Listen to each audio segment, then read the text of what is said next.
Halo pendengar setia cerita Wong Gabut. Untuk pendengar baru jangan lupa untuk subscribe channel ini supaya bisa lebih berkembang. Oke, lanjut. Sesuai judul ini ada cerita seorang perawat yang dapat giliran jaga malam. Lagi-lagi harus jaga malam. Aku paling malas jaga malam karena aku pasti mengalami hal yang aneh-aneh, kata perawat.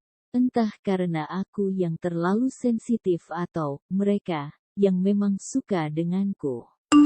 Malam ini aku berjaga dengan seniorku. Seperti biasa, kami keliling membagi obat dan mengganti infus yang sudah habis. Setelah itu barulah kami mengerjakan status pasien.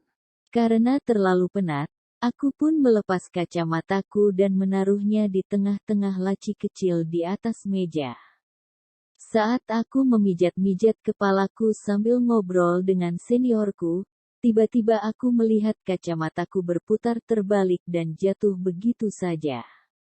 Aku dan seniorku pun saling berpandangan keheranan. Rupanya dia melihat juga. Bisa-bisanya kacamataku jatuh seperti itu padahal letaknya di tengah. Seperti ada yang memainkan kacamataku. Ah, sial. Mulai lagi nih. Kami pun mengalihkan perhatian dengan mengerjakan status pasien dan aku menggunakan kembali kacamataku. Beberapa saat setelah itu seniorku hendak pergi ke kamar kecil. Aku pun menyiapkan obat injeksi buat besok sambil membelakangi lorong. Tiba-tiba ada yang berbisik di belakangku, seperti orang lewat. Kupikir keluarga pasien karena waktu itu memang belum terlalu malam. Saat aku menoleh, ternyata tidak ada siapa-siapa. Kulihat ke arah ujung lorong pun ternyata sepi. Oke, mungkin hanya perasaanku saja. Aku pun kembali menyiapkan obat injeksi. Dan sekali lagi, seperti ada yang berbicara di belakangku dan makin keras suaranya. Kali ini aku menoleh lebih cepat. Oke. Dan kali ini aku merinding karena memang tidak ada siapapun di belakangku. Aku pun berlari menyusul seniorku. Melihat aku yang berlari dia pun heran. Aku minta padanya supaya tidak meninggalkan aku sendirian. Setelah aku menceritakan yang terjadi, dia pun mengerti. Tengah malam pun tiba. Waktunya untuk keliling kamar pasien untuk melihat infus yang tersisa dan kelancarannya.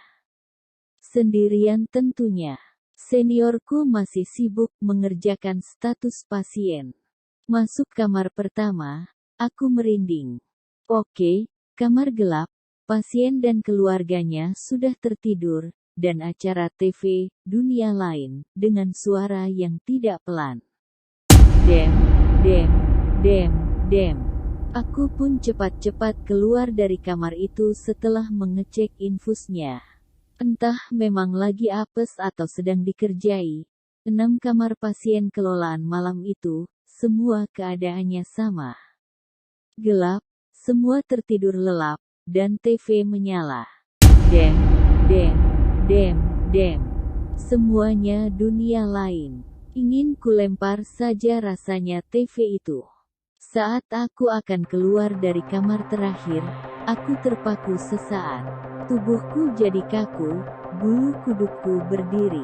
Apa itu di pojokan? Hitam, tinggi, wujudnya tidak beraturan. Ya Tuhan, kenapa kakiku tidak mau bergerak? Dan saat itu, ada keluarga pasien terbangun dan menyalakan lampu. Tubuhku langsung lemas. Karena ternyata hanya jaket besar yang digantung.